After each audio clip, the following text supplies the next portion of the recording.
el tema de hoy sería la cuestión de la verdad en el psicoanálisis, ¿no? Que en el psicoanálisis tiene que ver siempre con la verdad. Ahora, ¿qué verdad? ¿Hasta qué punto la verdad? ¿Cómo entendemos la verdad? Ahora, creo que para todos es en este momento claro que la idea, el concepto, la discusión sobre la verdad es un tema filosófico, ¿no? Queramos o no. Ahora, cada una de las disciplinas científicas pues van a tomar una cierta noción de verdad y la aplican, ¿no? Y yo voy a distinguir tres maneras de entrar a la cuestión de la verdad, ¿no? Es decir, a ver, si uno explora lo que se quiere decir con el término verdad, hay multitud de cosas. Eso no quiere decir, por lo tanto, que lo que yo pueda exponer en estos minutos agote el tema. No, no lo va a agotar, va a haber otras cosas, va a haber otras interrogantes, etcétera. Pero voy a tratar de situar algunos problemas que me parece se presentan en la teoría y también en la práctica psicoanalítica. Va, por tanto. La verdad es un término, sí, filosófico, o de orientación filosófica, o de preocupación filosófica, aunque es de uso frecuente, ¿no? Entonces, ¿a qué se contrapone la verdad? Pues se contrapone a la mentira. Bueno, en filosofía, voy a una primera aproximación viene dada por dos pensadores que en apariencia son radicalmente distintos. Uno es Nietzsche y el otro es Platón. Y Platón, como ya vimos, ¿no? Es el fundador del idealismo, ¿verdad? De esta filosofía trascendente, donde lo que cuentan son las ideas y no las realidades y demás. Y Nietzsche, que va a apoyar, entonces, en este textito que les recomiendo si quieren ustedes seguir, ¿no? Esta es la edición de Tecnos, que se llama Sobre la verdad y la mentira en el sentido extramoral, ¿no? Y es una presentación hecha por un español. La verdad como patología, como patos, ¿no? Aparece entonces aquí una cuestión bien interesante. Pero además, ¿qué es lo común a Platón y a Nietzsche? Siendo, digamos, figuras, incluso buena parte de la filosofía de Nietzsche es contra Platón, ¿no? Así dicho muy rudamente. Bueno, Platón desarrolla la teoría de la verdad en varias cosas, pero fundamentalmente es un diálogo que se llama el Fedón, ¿no? Ahí donde aparece esta cuestión. Bueno, ¿qué es lo común entre Nietzsche y Platón? Lo común entre Nietzsche y Platón es que la verdad se impone. La verdad no es, sino la verdad se impone. Habíamos visto en el asunto de lo de la escalera del conocimiento, que el conocimiento más alto es el conocimiento que tiene que ver con las ideas. ¿Y quiénes tienen que ver con las ideas? Los filósofos. Ya vimos que la filosofía parte de este deseo, de este anhelo por el saber, ¿no? Entonces, probablemente el primero que llamó a filosofía, no queda muy claro quién exactamente es se debe la paternidad de filosofía, pero parece que el primero fue Pitágoras, quien quiso distinguir entre el sofos, el sabio, el que sabe, el que tiene un saber, y el filósofo que se acerca a la verdad, que se acerca al saber, que es un sentido, digamos, más modesto. Sin embargo, en la República, Platón lo que plantea es que quienes gobiernan o deben gobernar no en una democracia, sino en una visión donde el que sabe es el que debe dirigir el país, el que debe dirigir la nación, el que debe dirigir la polis. ¿Quién es ese? El que conoce las ideas, porque conoce lo que es la justicia, lo que es el amor, lo que es la verdad, ¿no? Es decir, quien está en contacto con las ideas puras es el que mejor encarna la posibilidad del conocimiento. ¿Por qué? Porque buena parte de la dirección política tiene que ver con la pedagogía, ¿no? Ya por ahí nos salió últimamente alguien que dice que es más predicador que gobernante, pero bueno, aquí el asunto es que el filósofo es el mejor gobernante. Eso es según Platón. Bueno, en el otro extremo, Nietzsche va a plantear entonces que la verdad le imponen los poderosos, los que tienen el poder, el power, ¿no? El que tiene el poder es el que impone la verdad. Pero hay una serie de referencias bien interesantes porque la verdad tiene que ver con el lenguaje. Una de las primeras cosas que Nietzsche dice es, la verdad tiene que ver con el lenguaje, sí, pero en el lenguaje hay demasiadas cosas. ¿Qué quiere decir que hay demasiadas cosas? Que el lenguaje no, a ver, con el lenguaje no tenemos un acceso directo a la realidad, sino mediada por el lenguaje.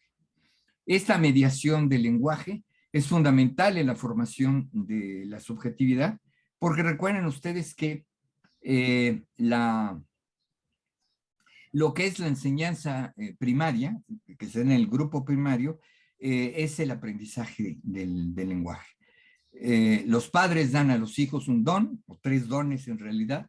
Uno es el don de la vida, otro es el don del lenguaje y el otro es el don de la cultura. Eso nos dan y esa es la gran deuda que tendremos siempre, impagable con respecto de nuestros padres, ¿no? Y los padres de nuestros padres, y así sucesivamente. Y la introducción al lenguaje es una introducción que viene precisamente de la lengua materna, es decir, el lenguaje de la madre, o quien cumple la función materna. Y entonces, el lenguaje, entonces está atravesado de muchas cosas, entre otros que hemos visto en este seminario, están la metáfora y la metonimia. Están las figuras retóricas. De tal manera que nuestro acceso a la realidad está dada por esta mediación que es el lenguaje. No conocemos las cosas de manera directa, sino las conocemos a través del lenguaje. Y el lenguaje, como lo vio en su momento Francis Bacon, ¿no? Este filósofo inglés, resulta que hay ciertas anticipaciones, él llama, o sea, son los prejuicios. Y claro que vivimos dentro de los prejuicios. Y claro que nuestro lenguaje está anclado en esos elementos del lenguaje tal. El psicoanálisis va a decir, casi lo mismo que Nietzsche, somos hechos de palabras, ¿no? Y entonces aquí empieza el asunto de y cuál es la relación de la palabra y el cuerpo, o cuál es la relación entre la palabra y los objetos, ¿no? Y evidentemente aprendemos a reconocer los objetos a través de las palabras, no al revés. No se tiene el conocimiento del objeto y luego la palabra que le pone al objeto, no. Es primero la palabra y luego de ahí aparece otra cosa que se llama el objeto que denota tal cosa. Y la referencia es clara, ¿no? Cuando al niño le dicen, ese es tu papá, ¿no? esa asunción de es tu papá, pues es una referencia que da la madre. El nombre se lo da la madre y entonces en un deítico, es decir, una indicación con el dedo, dice ese es el padre. Y ahí se constituye este elemento. Después, ya de manera más elaborada, Lacan dirá que es la metáfora paterna.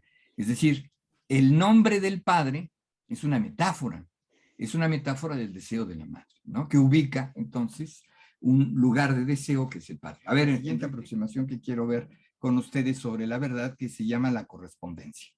Y la correspondencia, o la teoría de la correspondencia dice, sí, efectivamente, primero es el objeto y del objeto se abstrae algo. Este es el componente que vio Aristóteles.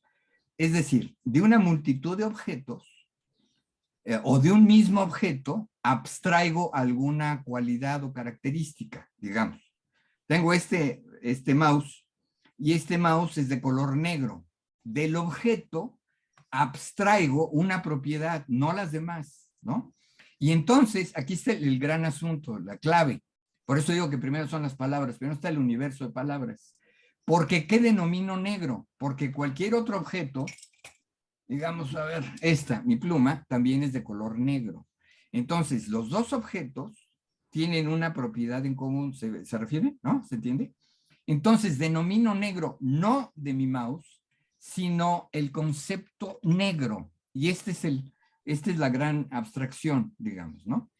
Porque no se entienden los objetos uno a uno. O sea, una palabra, un objeto, una palabra, un objeto, no, sino el universo de las palabras es un universo articulado, no solamente desde el punto de vista sintáctico, sino en términos comparativos. Negro se opone a blanco, blanco se opone a otra serie de colores en la gama cromática, etcétera.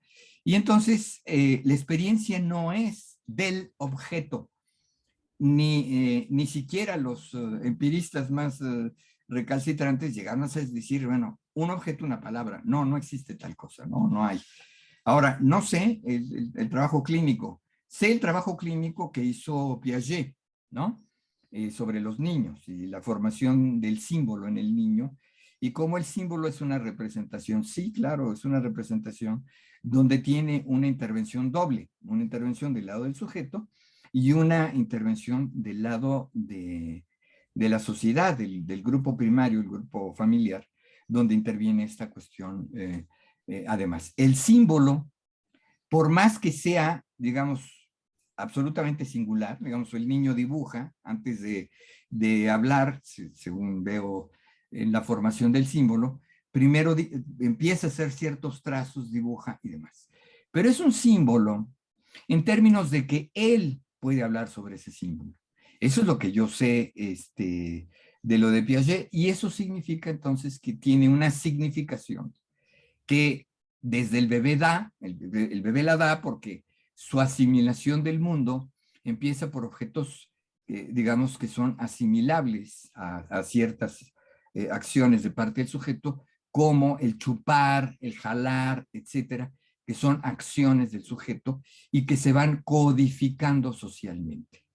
Entonces, el asunto es que las palabras no están solas, no hay palabras solas, sino todas las palabras están de alguna manera codificadas.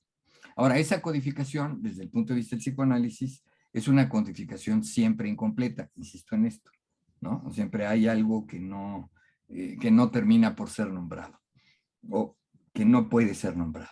Bueno, ese es, no sé, la verdad no sé, Jaime, no, yo no he tenido experiencia más allá de los trabajos de los experimentos que vi en el poli con niños, pero no me atrevo a decir nada de esto. Yo digo lo que veo en el psicoanálisis, y para mí en el psicoanálisis es primero la palabra y luego el objeto.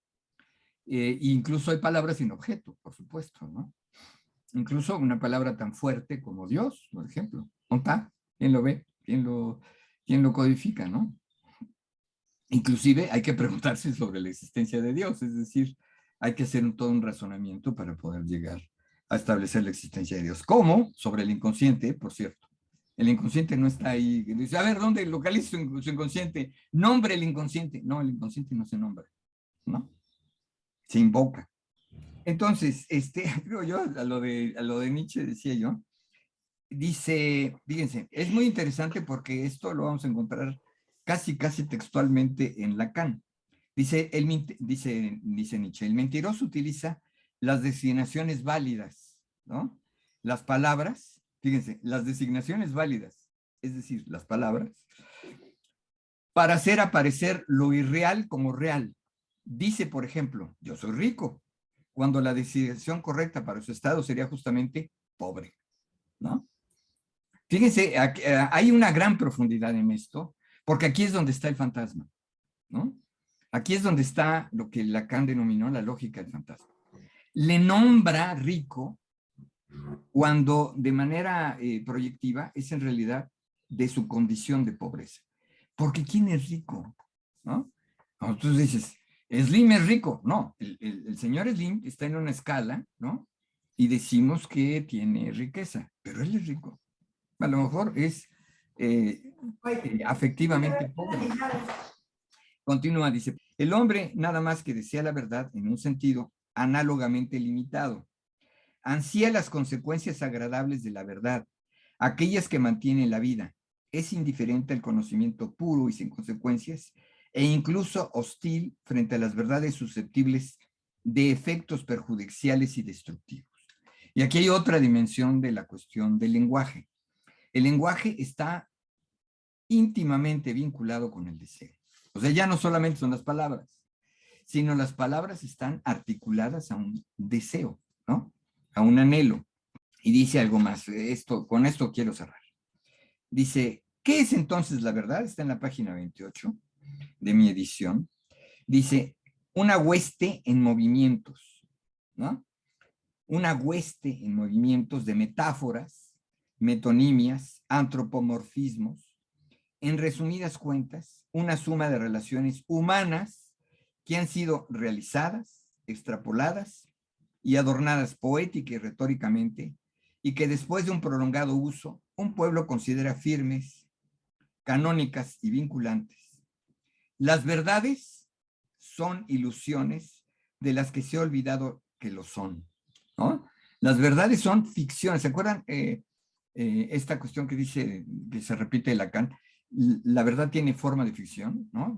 Es un relato. Aquí está la cuestión en Nietzsche, ¿no? Dice, las verdades son ilusiones que se han olvidado que lo son, ¿no? ¿Por qué ilusiones? Porque se anhela. Así, ya no solamente es el objeto, ojo Enrique, ya no solamente es el objeto designado, sino el objeto atravesado por un deseo. Ahí está la otra cuestión, ahí es donde aparece la diferencia entre la psicología y el psicoanálisis, ¿no? No hay este elemento del deseo expresado en la psicología, ¿no? Pueden hablar de motivaciones, pueden hablar de necesidades, pueden hablar de otras cosas, pero no de deseo, ¿no? Porque el deseo es de alguna manera ilusorio. ¿Por qué ilusorio? Pues porque se desea lo que no se tiene, lo vimos desde el principio con Platón. Entonces, si se desea lo que no se tiene, estamos hablando de una ilusión, algo que va por delante. ¿Se alcanza el deseo? Jamás. Hoy. El querer sí, quiero tal cosa sí, pero el deseo no, es una estructura inalcanzable. Dice, termina Nietzsche, dice, metáforas que se han vuelto gastadas y sin fuerza sensible. Y aquí hay una figura bien interesante. Dice, monedas que han perdido su troquelado y no son ahora ya consideradas como monedas, sino como metal, ¿no? Esas monedas, ¿no? Que de tanto uso, se usaron tanto que se han desgastado. Es decir, la verdad, si alguna vez fue esta suerte de correspondencia, etcétera, a lo largo de la historia humana se han desgastado. Esas verdades son las que se transmiten en el núcleo familiar primario, ¿no? Ese es Nietzsche. Es una versión, entonces, de la verdad como imposición. ¿Quiénes imponen la verdad? Pues los padres y después los educadores. Y tenemos entonces dos componentes. Por un lado, el discurso del amo, ¿no? Este discurso que concentra el nombre del padre, ¿no? Y que es exactamente positivo. Y por otro lado, el discurso universitario, este que tenemos aquí, de intercambios, de discusiones, ¿no? Nos ponemos a discutir lo que es la verdad, etcétera, ¿no? Cosas así. Este discurso universitario de aprendizaje, ¿no? Donde se aprenden cosas, se discuten y se avanza. Entonces, tenemos esos dos componentes en la vida. Y esos dos componentes nos hacen ver que, uno, ahí va la tesis fuerte, el discurso del amo no desaparece. No vayan ustedes a creer que la función de las psicoterapias, ¿no? O la función del psicoanálisis sea acabar con el discurso del amo, no. Porque amo no solo es uno, es una multitud de amos, ¿no? Entonces, ¿de qué es de lo que se trata? De un discurso del amo que sea menos doloroso, ¿no? O sea, hay que resignificar ese discurso. Primero, reconocerlo como discurso del amo. Claro, por supuesto, uno cometería un error garrafal de trabajar con un paciente y decirle, es que su discurso del amo. No, espérate, pues entonces ya tú te sitúas en el papel del discurso del amo, ¿no? No se puede, no tiene ningún efecto terapéutico eso, ¿no? Al contrario, puede ser resistencial. Otra vez el tema es qué es el inconsciente, ¿no? ¿Cómo funciona? O sea, el inconsciente se va formando, ¿no? Es decir, a ver, ponga usted un niño y le va formando el inconsciente. Hay dos dos grandes hipótesis. La de Freud es que el inconsciente se forma a partir de eso que llama esa experiencia primigenia, que es una experiencia de dolor, y yo insisto en ello porque de ese mundo, de esa experiencia de la vida intrauterina, el niño, el bebé nace, el recién nacido enfrenta un mundo completamente caótico, ¿no? En el seno de la madre, el niño vive un mundo ordenado, ¿no? Es decir, cada cosa está en su lugar, no hay diferencias. Surge a la vida de una manera violenta, lo que se ha llamado el trauma del nacimiento, que es esta cuestión que de repente aparecen sonidos, colores, aparece un montón de cosas que antes no estaban, y entonces se vuelve caótico, porque todo está relacionado con todo. Caos quiere decir todo está relacionado con todo, es decir, no hay límites definidos. Entonces, ¿qué es lo que pasa? En la elaboración de Freud hay ese objeto perdido. A ver, explícame entonces en términos de esa expresión así como empírica, ¿no? De que va conociendo los objetos, ¿cómo poder pensar en ese sentido el objeto perdido? Fíjate que es un concepto que muchos psicoanalistas hacen a un lado, ¿no? ¿Por qué? Porque lo que predomina es esta idea que primero es el objeto y luego la palabra o el signo o lo que quieras tú denominar. Entonces, esa experiencia habla de una ausencia. Y esa es una crítica que voy a hacer ahora a la teoría de la correspondencia. ¿Cómo significas la ausencia? Este es un asunto terrible. No hay palabras, digamos, y dice, sí, la ausencia, pero ¿a qué se refiere? Hay una descripción que hace Sartre en El ser y la nada. Está en un café, ¿no? Supongo que es el café de la flor, y está esperando a Paul, ¿no? Y supongo que ese Paul es Paul Nissan. Y dice que empieza a ver a alguien y dice, ay, se parece, y se parece, y se parece. Y luego dice esta frase de, por primera vez me di cuenta de la ausencia de Paul. Es decir, Paul no está presente. Pero ¿cómo lo significo? Lo significo diciendo la ausencia de Paul. Ahora, dime tú si eso puede ser designado con algo, la ausencia, la nada, ¿no? La nadificación, dice Heidegger. Ahí hay algo que está perdido. Y lo que dice el psicoanálisis es que ese objeto perdido está perdido para siempre. Ahora, entonces, ¿qué denominación podría haber para ese objeto perdido para siempre? A menos que desde el principio tú digas, el niño entre en un mundo ordenado, que no lo es, dije que es un mundo caótico, y que entonces de repente empieza a decir, pues quién sabe cómo, ¿no? Porque la pura empiria no te permite delimitar algo. Y te pongo el ejemplo, ¿no? Cuando tú vas a ver por primera vez un paisaje, ¿no? Digamos, como el poema de José Emilio Pacheco, ¿no? ¿Dónde empieza el mar? El mar empieza donde lo ves por vez primera. Es decir, la experiencia del mar es una experiencia absolutamente singular, ¿no? Y entonces se denomina el mar, ¿qué? El confín, las olas, ¿qué es, no? Pues, una serie de significantes que están ahí diciéndote muchas cosas. Pero si no existiera el nombre mar, pues no se sabría qué es eso, ¿no? Y te pongo otra vez el ejemplo de una experiencia documentada.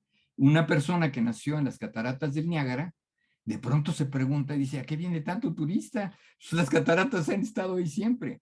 Es decir, no es un objeto que sea relevante, ¿no?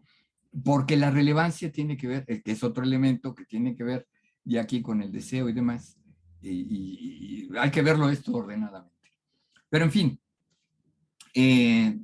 si nos vamos a remitir a los objetos, hay el objeto perdido. Ahora, ¿qué es el objeto perdido? Uno, porque si fuera uno, ese objeto perdido tendría que poder ser reencontrado. El objeto perdido, ¿qué es? Es una estructura, es algo, es una falla estructural, una falta estructural, ¿ok? No es este objeto o el otro, Porque ¿qué? Las pérdidas, niño, ¿cuáles son? Bueno, perdió la placenta, ¿no? Para empezar. Y va perdiendo una serie de cosas. Es una serie de pérdidas. Pero pérdida no es falta, ¿no? Entonces, cuando se habla de objeto perdido, ¿de qué se refiere? Uno, la mitología podría decir, es que ese objeto se reencuentra. No, no se reencuentra nunca. El psicoanálisis apuesta, entonces, que ese objeto perdido no se va a reencontrar nunca. Pero segundo, tiene un efecto positivo o tangible. Eso mueve el deseo. Porque el deseo, no hay deseo en lo completo, ¿no? El deseo supone la incompletud. Me refiero entonces que el objeto perdido es un objeto estructuralmente perdido. Luego entonces, el niño que enfrenta objetos, bueno, desde el punto de vista del psicoanálisis, no, porque hay algo que siempre va a faltar. Ahora, ese objeto que siempre va a faltar se acerca, se aproxima de alguna manera a través de lo que el psicoanálisis denomina el fantasma o la fantasía. Y entonces nuestros objetos de deseo, nuestros objetos que impulsan el deseo, son esos objetos que, además, por cierto, aquí está el asunto del objeto A. Ese objeto da, que da tanta lata da a profesores y alumnos para poder explicar el objeto A. El objeto A no es efecto, sino causa del deseo. Y ya cuando tú dices causa del deseo, es entonces una cuestión que, a ver, no se identifica con la taza, con la cama, con la mujer, con el dinero, no, ninguna de estas cosas. Porque todas esas cosas son ausencias. A ver, a una persona desea tener dinero, ¿no? Se le apareció la lámpara de Aladino, entonces ¿qué dice? ¿Usted qué quiere? Dinero, ¿no? Entonces le aparece el dinero. ¿El dinero para qué? ¿No? O sea, suponer que se llena de dinero, tipo Rico MacPato, ¿no? Que flota ahí en las monedas de oro. Muy bien, ¿para qué? ¿Sí? Ese es el punto, ¿no? Entonces, en esta cuestión de que primero los objetos y luego las palabras, pues es como pensar en un animal. El animal reconoce signos, sí, por supuesto, pero no tiene lenguaje. Ahora, tú dirías, hablar en términos de un animal no humanizado, no domesticado, un animal, digamos, libre, tiene falta, reconoce la falta. ¿Qué sería eso? Porque la falta es lo que nunca se va a poder percibir, me refiero, ¿no? O sea, el objeto A está fuera de la percepción.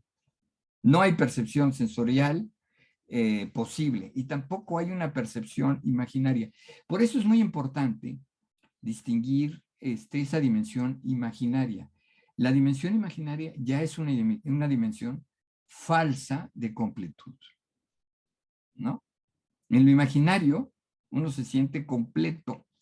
Y dices ese momento donde dices, estoy feliz, ¿no? Ya terminé el doctorado, estoy feliz, estoy feliz. Ah, sí, ¿cómo no? Entonces, esa es una idea de completud que es del terreno de lo imaginario. Pero bueno, ahí queda pendiente el asunto, ¿no? Ha sido muy fuerte el proceso educativo que nos dice, de una manera empirista, materialista, realista, nos dice que los objetos están ahí. Y ahora entro en la discusión sobre esa idea esa teoría de la correspondencia, la verdad como correspondencia con la realidad, ¿no? Bueno, la teoría de la correspondencia es una teoría, como les decía, establecida por Aristóteles, que dice, bueno, primero están los objetos, ahora sí, ¿no? Primero los objetos, de esos objetos ya se elaboró una abstracción. Primer punto para discutir, ¿qué es lo que se abstrae? ¿Te fijas? O sea, yo ponía lo del negro, ¿no? Hace un rato. Abstraer esa propiedad, ¿y por qué no otra? Bueno, porque hay una intencionalidad de parte del sujeto, lo que ustedes quieran y manden, pero hay algo que se abstrae del objeto. Y como decía Aristóteles, los objetos no penetran en la mente, ¿no? No hay manera de que el negro entre en la cabeza. Entra por abstracción. Y esa abstracción se fija en determinadas palabras, que luego va a establecer como categorías. Luego dice entonces que ese es el objeto, es decir, el objeto, ¿qué es el objeto? El objeto empírico o el objeto abstraído. Siempre hay ahí un problema.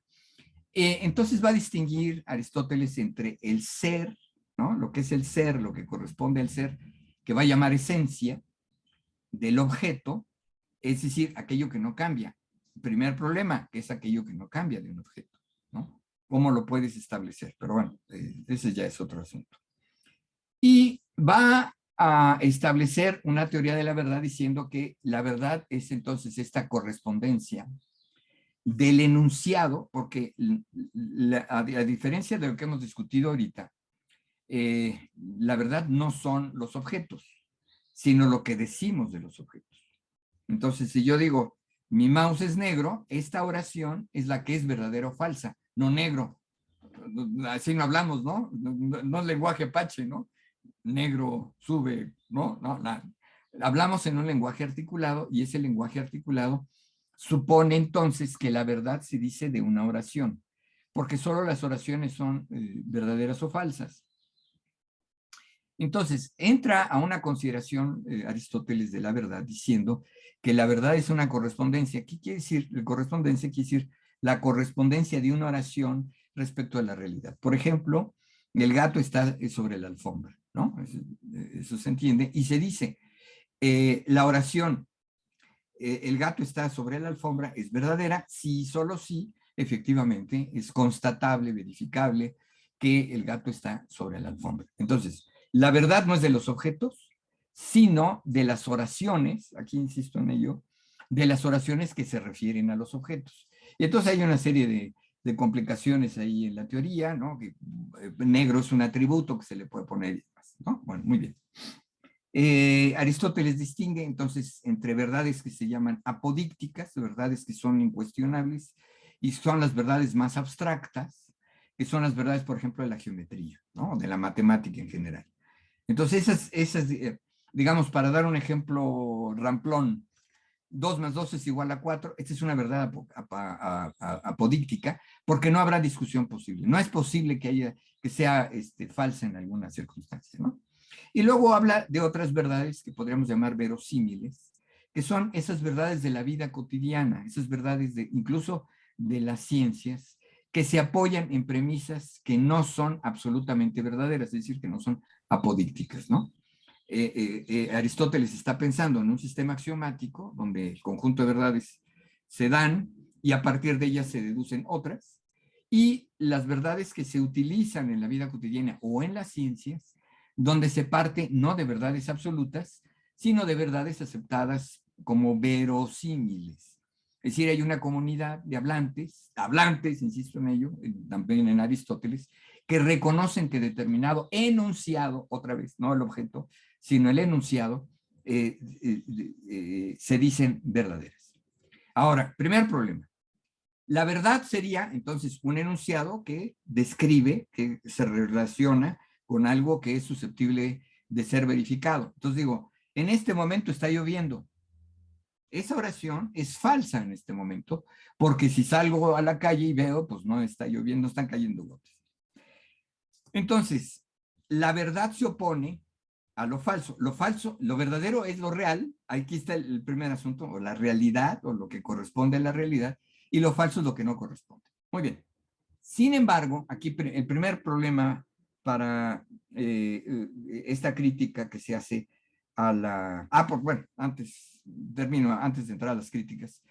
En el medioevo, esto se llamó la teoría de la adequatio rei, o sea, la mente se adecua a los objetos, ¿no? Y eso es, cuando la mente se adecua a los objetos, entonces a los objetos que son describibles, insisto en esto, la verdad no es de los objetos, la verdad es de los enunciados. Entonces, cuando el enunciado o lo que se tiene en la mente, es decir, la representación, este término importante para Freud, la representación corresponde a una realidad. A ver, entonces, bueno, cerramos ahí. La cuestión primera son los hechos negativos. En Plutón hay niños que que avanzan con carriolas empujadas por jirafas. Y dice alguien, es falso. ¿Ok? Son esta cosa que complica toda la teoría de la correspondencia, son los hechos negativos. Cualquier criminólogo sabe que lo más difícil de manejar en una investigación son los hechos negativos, los hechos que no corresponden a nada. O de otra manera, ¿a qué corresponde la mentira? ¿No? Si decimos esto es la verdad, ¿a qué corresponde la mentira? No es que la mentira no corresponde a nada. Ah, ok.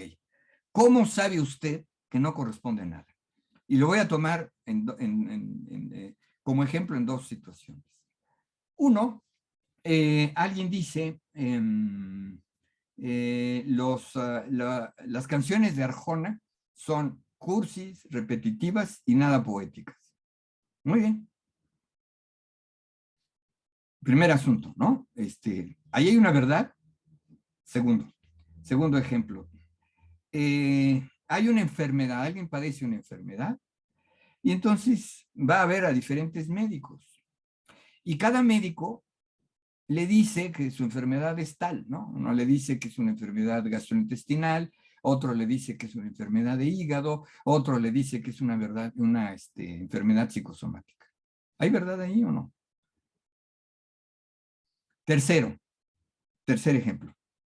Un paciente llega y le dice a su analista, fíjese que yo tengo este pensamiento obsesivo. No lo dice así, lo parafraseo, ¿no? Tengo este pensamiento obsesivo en el que constantemente pienso que cuando salgo a la calle me dan ganas de matar a todos los que están ahí presentes, ¿no? Entonces desarrolla una fobia, desarrolla esto que se llama agorafobia, ¿no? Y ahí está este pensamiento. ¿Ahí hay una verdad o no? ¿No? Tú dices, efectivamente, este sujeto quiere matar a la gente. ¿Eso es verdad o no? Vamos desglosando. ¿Sí? ¿Se entendieron los ejemplos, los tres ejemplos? Arjona, ¿cuál es el segundo? Con el paciente con las alternativas médicas ante Exacto, una enfermedad. ¿no? Y el tercero, fíjense, no es un psicótico, ¿eh? Es un neurótico, pero con un severo problema. El ejemplo es de Freud, ¿eh? Ni siquiera es mío. Entonces, lo que tienes en estas tres circunstancias, ¿qué es? A ver, cuando uno dice Arjona es ¿ese es qué? ¿Es una verdad? ¿O es, siguiendo a Platón, una doxa, una opinión? Es una opinión, ¿no? Ahora, ¿la opinión es verdadera? Entonces, aquí viene la trampa, porque alguien dice, no, es que verdaderamente dijo que, ¿no? Es que es una verdad para alguien. Y entonces entramos a un asunto de lo que se llama la verdad subjetiva. A ver, entonces, ¿cómo distingues tú una verdad subjetiva? ¿Cómo distingues que es una verdad subjetiva? Eso significaría que tú puedes calificar esta opinión como una verdad subjetiva. ¿Desde qué lugar puedes tú calificar una verdad como subjetiva? Es decir, implicaría que hay una verdad no subjetiva. ¿Y cuál sería la verdad objetiva? Lo opuesto a lo subjetivo. ¿Qué? Que Arjona no es cursi, que Arjona no. ¿Cómo poder distinguir que esa es una verdad? O como dice Niurka, mi verdad, ¿no? Entonces, esta es mi verdad y a ver, arrodillados, ¿no? Ahora, lo segundo, los médicos. ¿Cómo distinguirlo? Todos los médicos tienen razón, ya el pobre enfermo está enfermo por todos lados, o hay una de estos diagnósticos que puede ser verdadero. Todas son opiniones, ¿no? En principio, cada diagnóstico es una opinión, pero la cuestión es, ¿alguna de estas opiniones puede ser verdadera o no? Las tres podrían ser verdaderas, ¿no, doctor? Es lo que digo, ya ese pobre cuate ya, Sí, pero ya no tiene remedio. Pero vamos a suponer que sí tiene remedio y que no tiene todas esas enfermedades. ¿Cómo establecer cuál es el diagnóstico? Porque, a ver, diagnóstico es lo que se dice. Otra vez, son las palabras, son los enunciados. Podríamos incluir en cierta forma la perspectiva, ¿no? Y en este caso de los doctores, están puestos en diferente posición ante un mismo hecho. Entonces, sí, pudiera ser que todos, como dices, todos tuvieran razón o todos nada más están viendo una parte del cuerpo y no todo. Entonces, también tendría que ver con la perspectiva, la verdad o la opinión. Exacto. Tendría que ver con la perspectiva, la opinión, pero no la verdad. ¿Ok? Podría ser verosímil, pero no verdad. ¿Está claro o no? Yo sé que estoy aquí derribando mitos, ¿no? Porque el mito del objeto ya ahí están los objetos, ¿no?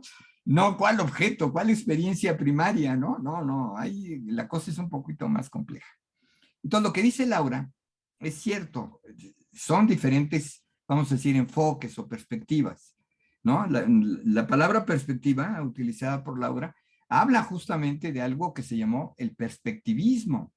Y el perspectivismo es decir, la frase de Ortega y Gasset, ¿no? Yo soy yo y mi circunstancia, es decir, desde cierta circunstancia, desde cierto elemento veo el objeto, ¿no? Pero ahora bien, yo vuelvo a lo de Alinka. Ok, y todos los diagnósticos son acertados, vamos a decir, no verdaderos, sino acertados, porque a lo mejor unos se contraponen con otros, Laura? No necesariamente decir, bueno, es que cada quien su enfoque y todos los enfoques son válidos, no todos los enfoques son válidos, ¿no? Vean ustedes ahora, por ejemplo, el problema de la economía, ¿no? Tenemos un problema de inflación creciente, no en México, sino en el mundo entero, y entonces alguien puede decir, bueno, se resuelve de acuerdo a un enfoque. Sí o no, habrá que ver, porque cuando se implementan medidas para resolver el problema de la inflación, pues unas son efectivas y otras no. Y fue puro choro, ¿no? Algunas son puro choro, puro diagnóstico choro. Uno de los puntos sobre los que yo quería avanzar, hay verdades más fáciles de determinar, es decir, en la gradualidad quiere decir que hay algo es una verdad 50%, significa 50% falsa, ¿se fijan? No es una verdad absoluta.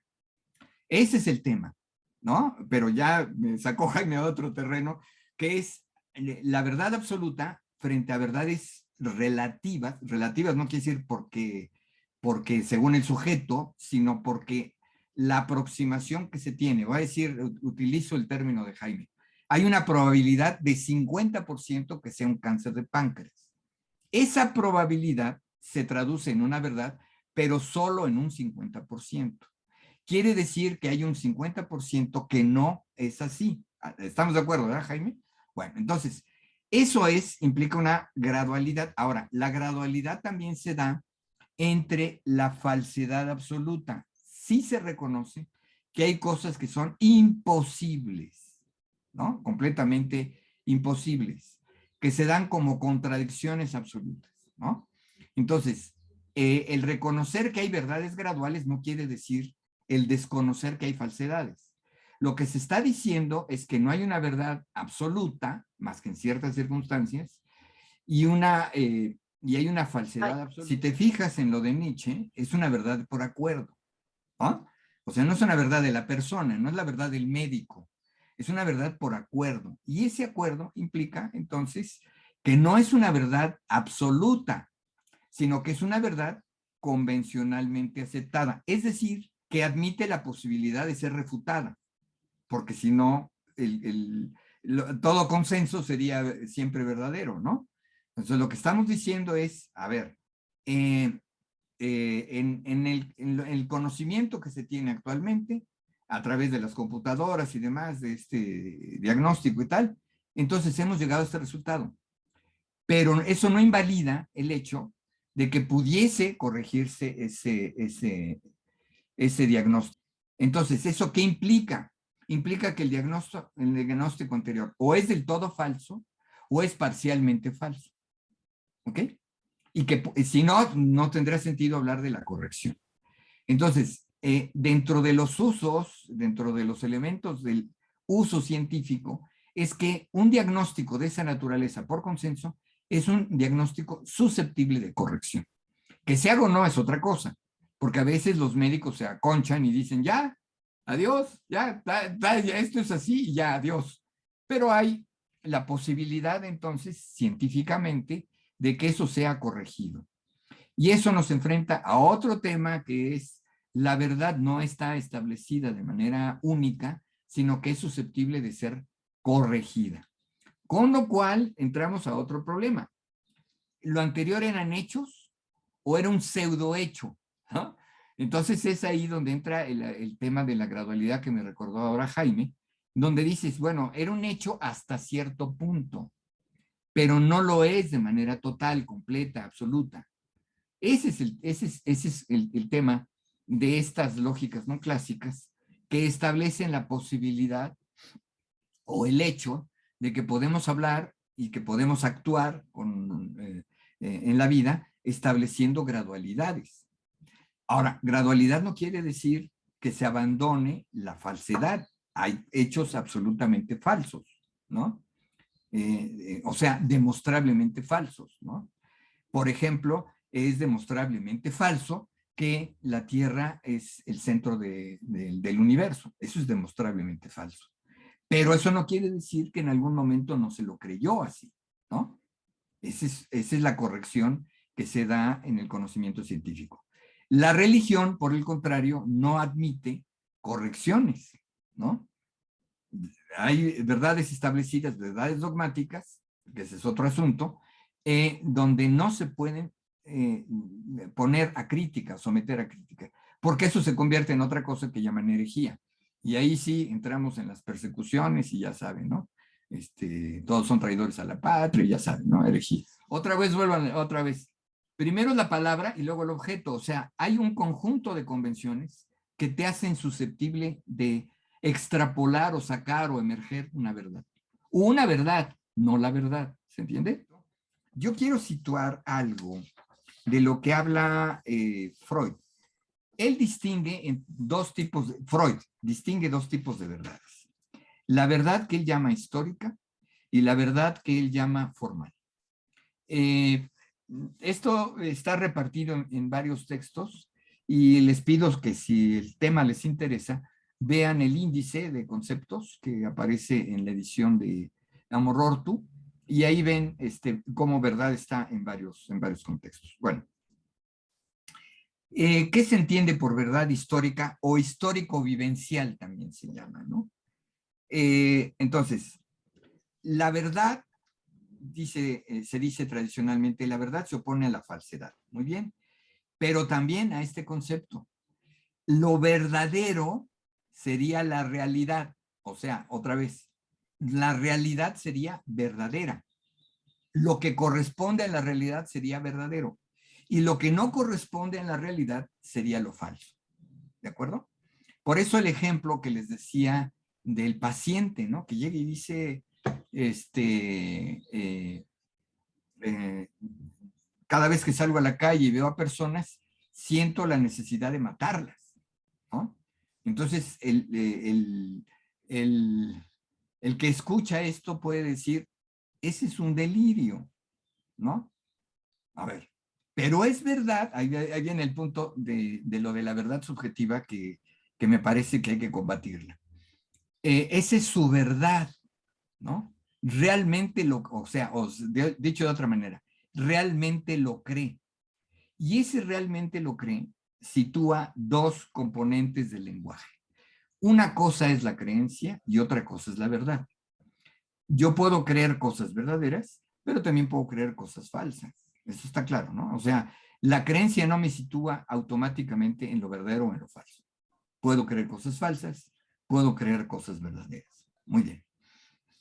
Entonces, el asunto es que la realidad, aquí vamos a ponerla entre comillas, lo que sea la realidad es la verdad y lo que no es la realidad sería lo falso, ¿no?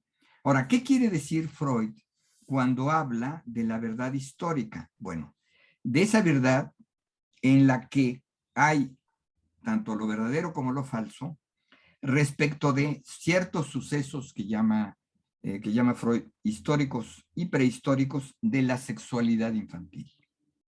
Básicamente, que es una de las metas para conocer en la dirección de la cura o el tratamiento. Es decir, aquí está un punto de inflexión clave para mí. ¿Se acuerdan que en otra clase dijimos la cuestión de cuando dice Freud, no le creo a mi neurótica, ¿no? Fíjense que utiliza la palabra neurótica, es una carta a Fliss, donde dice no le creo a mi neurótica. No dice a mi histérica, ¿no? Dice a mi neurótica, es como darle una categorización a quien efectivamente habla, pero lo que habla, no porque lo habla es verdad. Este es el punto. El paciente que llega y dice quiero matar, es que lo habla, pero no porque lo habla es verdad. Primer asunto. O sea, no corresponde a ninguna realidad. Pero luego Freud introduce una cosa sorprendente en el conjunto de las ideas que se han desarrollado en la filosofía y en la ciencia. Habla de una realidad psíquica. ¿Ok? Ahora, esa realidad psíquica, ¿qué quiere decir? Ahí está otro punto de inflexión. ¿La realidad psíquica es la realidad material? No. Es lo que siempre se dice. No es la realidad material. Muy bien. Entonces, lo que tenemos es esto que hace un rato hablaba Enrique. A ver, ¿qué quiere esto decir? Que el bebé primero tuvo una realidad real, ¿no? Y de repente vino el lenguaje y lo le cambió y le dijo, no, cámbiale el chip, joven, por favor, ¿no? Ahora va usted a hablar y como cuando habla va a decir otras cosas y va a llegar a otras verdades. No. Esa realidad psíquica, ¿a qué se refiere? Se refiere a una realidad presupuesta, inferida, ¿no? Que establece el analista bajo la interpretación. ¿Qué quiere esto decir? Que hay elementos de lo inconsciente que se reflejan en los dichos actuales. Es decir, uno puede decir frente a un texto del discurso manifiesto que hay otro componente que es el pensamiento latente. A mí me llama poderosamente la atención siempre que siendo Freud un investigador muy acucioso, muy cuidadoso con las palabras, hable justamente de pensamiento inconsciente o de pensamiento latente, ¿no? Inconsciente también. Porque es un pensamiento. Es decir, hay un conjunto de cosas que están ahí articuladas, ¿no? Y que forman un pensamiento. Ahora, ese pensamiento, ¿cómo se conforma? Ahí va Enrique, porque si no, viene con que la realidad le cayó así de frente. La interacción es, el sujeto no es nada sin el otro, ¿no? Ese componente del yo realidad, ese yo realidad es el yo del ayuno, el yo de la dependencia absoluta, ¿no? Es el yo de la prematuración. Pero es ese efímero, debes tú verlo con Freud. Es ese yo de la necesidad, es ese yo de reacción de la necesidad del niño, ¿no? El niño tiene necesidad, ¿de qué? Pues el niño llora. Pero ahí viene la interpretación de la madre que dice tiene hambre. Y pum, vale, le mete el pecho, le mete la mamila, ¿no? Entonces, esa ya es una relación donde el yo no es independiente del no yo, es decir, del asistente ajeno. Entonces, el niño no es esa realidad. El niño es esa realidad que se le va imponiendo, trabajando a través de un código. ¿Qué código? Ese código que tiene que aprender, ¿no? Porque la mamá le habla y para el niño es completamente incomprensible a todo aquello, ¿no? Pero la mamá sonríe y el niño sonríe. Entonces, lo que le está articulando con palabras, con fonemas, es lo que el niño reconoce como agradable para la madre. Y si es agradable para la madre, es agradable para él. ¿Ok? Entonces empieza un proceso de codificación. La madre codifica. ¿Por qué codifica así? Pues porque su tradición cultural así le dice. O sea, piensen ustedes, por ejemplo, en lo que había en la antigüedad, cuando había lo que llamaban chichigua, o sea, las que les daban el pecho, la chichi, ¿no? En Nueva España. La madre biológica, la madre genitora, no le daba el pecho. Había una mujer que le da el amamantamiento, ¿cómo se llama? Nodriza. Nodriza. ¿No? Y es muy antiguo, muy antiguo. Las nodrizas, ¿no? Generalmente eran mujeres que estaban, que habían parido recientemente y tenían un sobrante de leche, ¿no? Entonces era lo que daban. ¿Qué hacían las madres de aquellas épocas? Llamaban a la nodriza. Ese llamar a la nodriza significa una interrupción, un intervalo, ¿no? De tal manera que eso es lo que constituye el yo placer, Enrique, porque está lo placentero y lo displacentero en función de esa función materna, que cumple dos objetivos a la vez. La función materna cumple dos objetivos simultáneos. Ahí va, las verdades contradictorias, otra cosa, Laura, Jaime, las verdades contradictorias. O sea, ¿cómo que va a ser una verdad contradictoria? Pues sí, sí lo es. Son verdades contradictorias que justamente es lo que articula el pensamiento inconsciente. Es decir, la madre gratifica y frustra. ¿Ok? Esta es una cosa importante, ¿eh? Para que haya esa dicotomía, porque se hace un binario, ¿no, Enrique? Ojo, hay un binario, y ese binario no es del niño, ojo, no que el niño aprendió ahí el binario, no, el niño no aprendió el binario por los objetos, ojo, Enrique, ahí, ¿no? El binario viene dado del lado de la madre, ¿estamos? Es impuesto. Y el binario es lo placentero y lo desplacentero, entonces que aparece porque la madre gratifica y la madre también frustra. ¿Cómo frustra? Todos lo aprendimos. Cuando mamá dice no, o no eso, aparece el no. ¿Sí te fijas? Y ahí está el binario. Sí, no. ¿Ok? Ahora, como digo, es contradictorio. Mamá al mismo tiempo gratifica y al mismo tiempo frustra. ¿Cómo? O sea, dicho en otro lenguaje. Mamá dice sí y al mismo tiempo dice no. ¿Se fijan? Entonces, cuando Freud habla de la verdad histórica, dice esa verdad que se fue estableciendo. A ver, ¿lo recuerda realmente un paciente? No. Esta verdad histórica es supuesta, es hipotetizada, ¿no? Entonces, esto que aquí hablamos, aquí con Enrique, que ya dice, se las sabe todas, porque, ¿no? ¿Recuerda cuando niño? No. Cuando bebé, no. Es que esa verdad, o esa supuesta verdad, o esa reconstrucción histórica, se establece de una manera, y aquí voy a decir algo fuerte, de una manera lógica, no empírica, Enrique. O sea, Freud no estuvo investigando ahí, nunca le preguntó al niño si entendía lo que era un binario. La interpretación de que es un binario es de Freud, no del niño, ¿se entiende, no? Entonces, ahí está. ¿Qué es el elemento que permite hablar de esa representación? Esa representación, a ver, ¿qué funciona de esta manera? A ver. ¿Por qué estas verdades históricas no afloran de manera inmediata?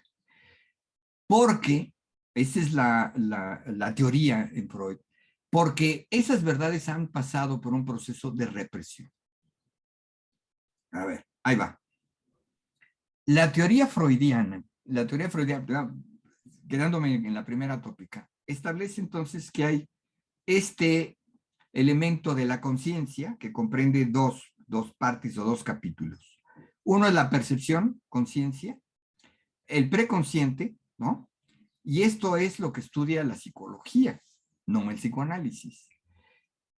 La percepción conciencia tiene que ver con el dato, con lo que se observa, lo que llamamos generalmente percepción. Pero ese elemento ya es un filtro.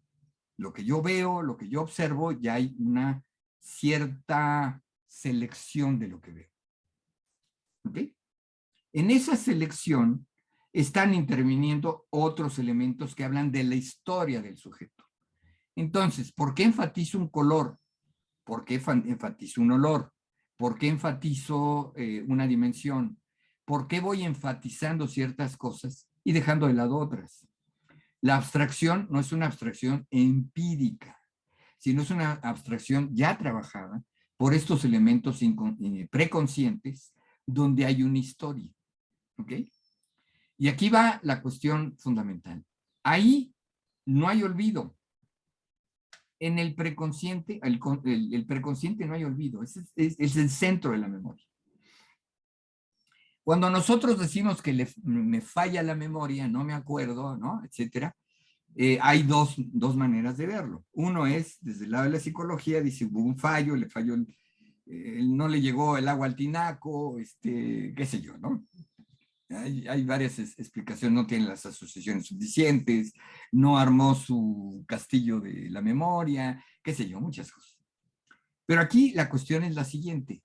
El preconsciente recuerda todo y está ahí depositado en una memoria. El concepto de memoria en Freud no es el mismo de la psicología, aunque tengan algunas zonas convergentes. Entonces, esa memoria que selecciona, ¿no? Selecciona ¿qué? La percepción, ¿se fijan?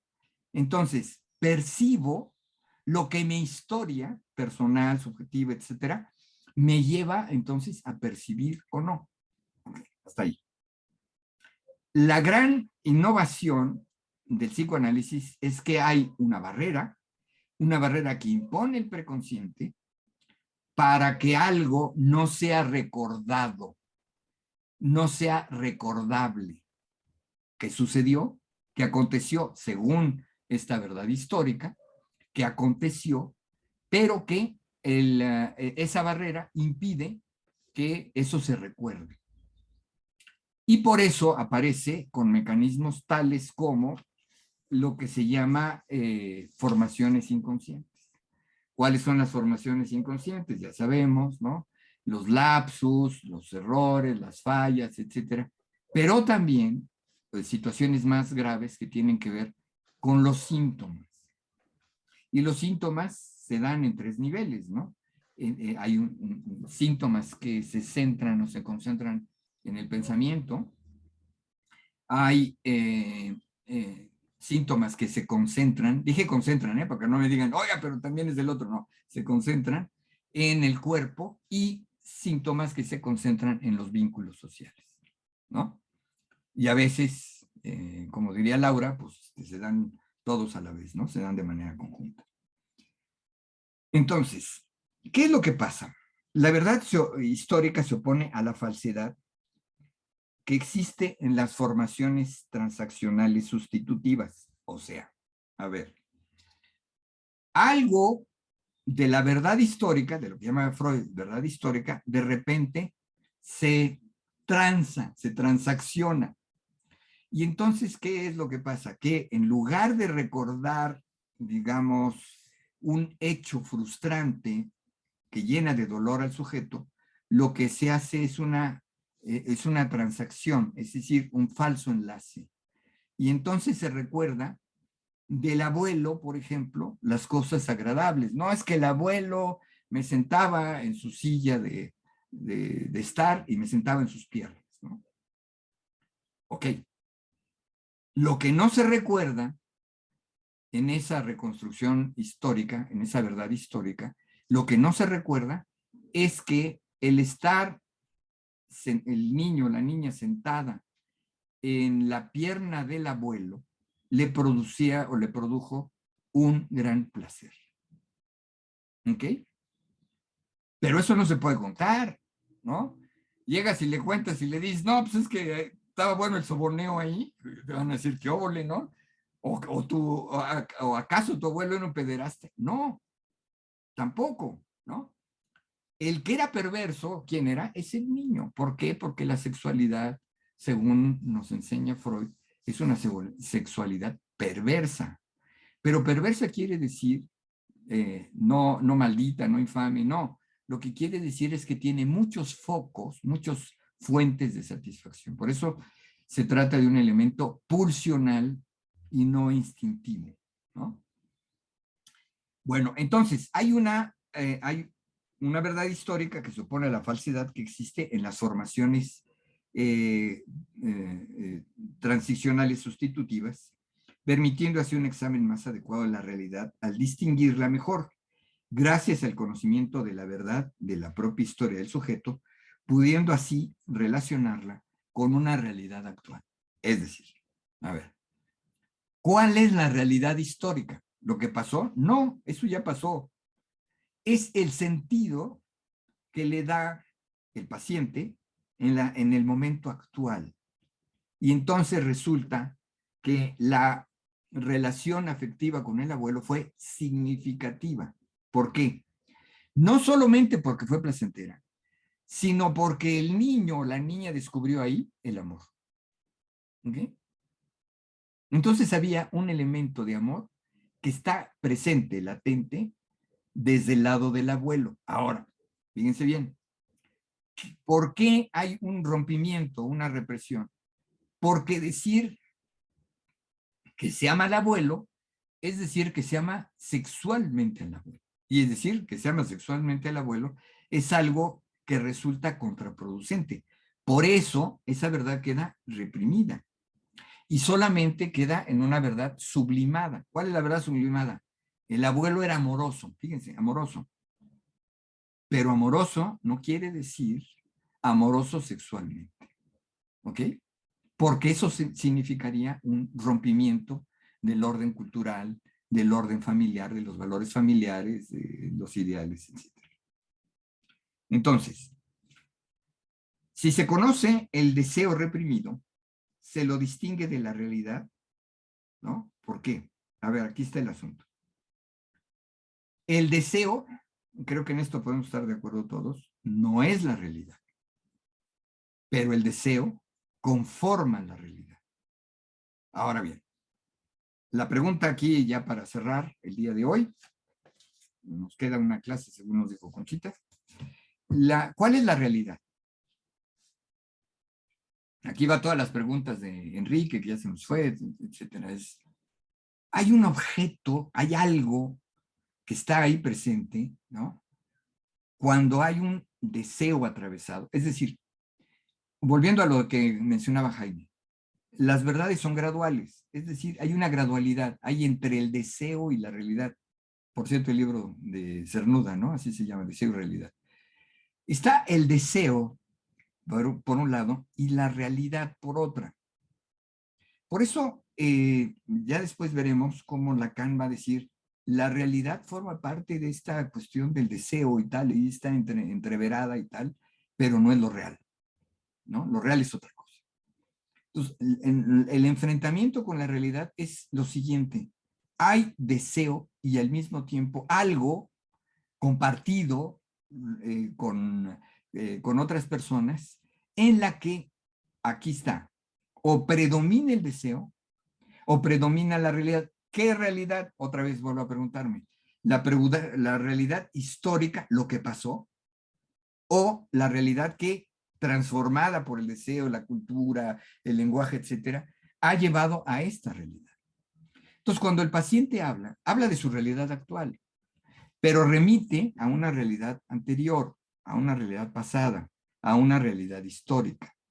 Por eso dice Freud, hay una realidad histórica. ¿Cuál es esa realidad histórica?